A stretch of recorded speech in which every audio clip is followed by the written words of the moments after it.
Okay, this is the second installment of the Airsoft Sniper series. This one is the Ghillie. Now the first thing you need to do is to buy the materials you need. That includes burlap or jute, whichever you want to use, and fabric dyes. I prefer RIT dye. You will also need a set of base clothes for your Ghillie. So this is your standard BDU jacket.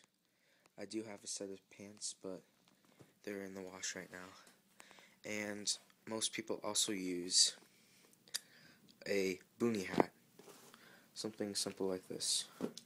However, personally, I do not like to use this. It works very nicely. However, I like to use a flight jacket.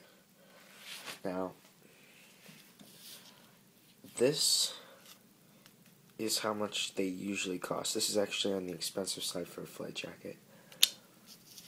However, if you compare that to the BDUs, this is the price tag for the pants. And the jacket here was $23, so it's actually a bit cheaper.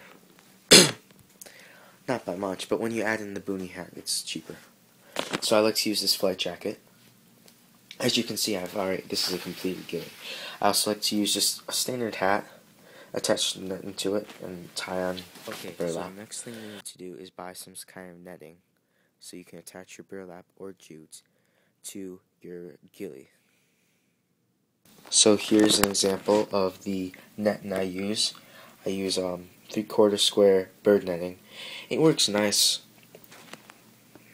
but it is plastic, so it does shine, as you can see. I hope you can see. So that's one thing you do have to watch out for when you use it. Next, you have to attach the netting to your BDUs. There's really no science to attaching the netting. Personally, I like to attach it really wide, loose, long distance between points, so that way it's baggy and it gives me live room to move. However, I have seen people with glue that's down that close together. It's really all up to what you want to do. Again, there's no real way to make a Ghillie. It's whatever you'd like to do. A Ghillie is as personal as the person who made it. Now the glue I like to use is this. It's called shoe glue.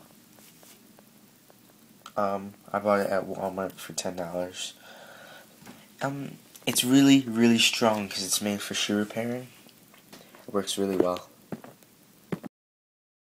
Next, you have to attach the burlap to your netting.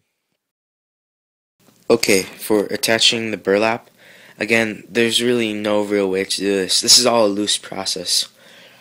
But the way I like to do it is, you can see these knots in there, right? This is one little strand of about maybe 10 to 20 burlap pieces or jute.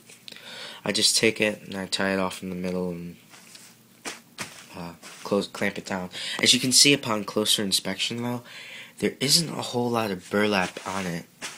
There's actually quite a few holes, but when you zoom out, it looks much better. And at this distance, this is only about 1.5 feet to 2 feet.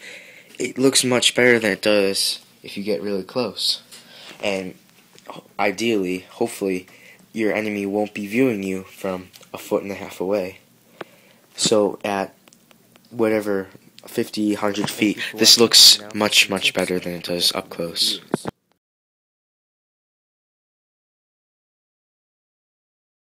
Tip number 1. Making your Ghillie suit is very personal. It's all in how you want to make it. Remember, you're the one trusting your life with it. Well, in Airsoft, you're not really trusting your life to it, but you're trusting it. Make it however you see fit. Tip 2. Always know where you're going to be playing. Go to the place you're going to be concealing. Take a look around. Get a feel for the natural foliage. Then dye your burlap to fit those colors around there. Where I play, there's a lot of this green, like a dark green, but there's also some light greens, very light, almost olive drab greens, and occasionally there's some tans, so I've got that sprinkled in there. Another thing to do is avoid patterns. Now, if you look at this, I don't know if you can see even the legs, but there aren't any patterns. You don't want anything that doesn't look unnatural. In nature, there's no straight lines, and there's no definite patterns. The fourth thing is that making a ghillie suit takes a lot of time on your part. This ghillie suit right here, I've been working on it for about 5 weeks, for about 3 hours every night, and I just finished. The fifth and final thing that you're going to have to do is you're going to have to, like everything, practice. Now you're saying, how do you practice making a ghillie suit? Well, this is my 4th ghillie suit I've tried to make. Well, not really, it's only my 2nd. But in theory it's my 4th because I've made small little hats and stuff. The only way you're going to get better is if you do it a lot. And now, you might only make one, which is why you're trying to watch YouTube videos to see how to make it. But really, there's no real definite way to do it. It's not like making soup where you pour the water and you pour the broth in and you put the ingredients in. It's really however you want to do it. It's very personal.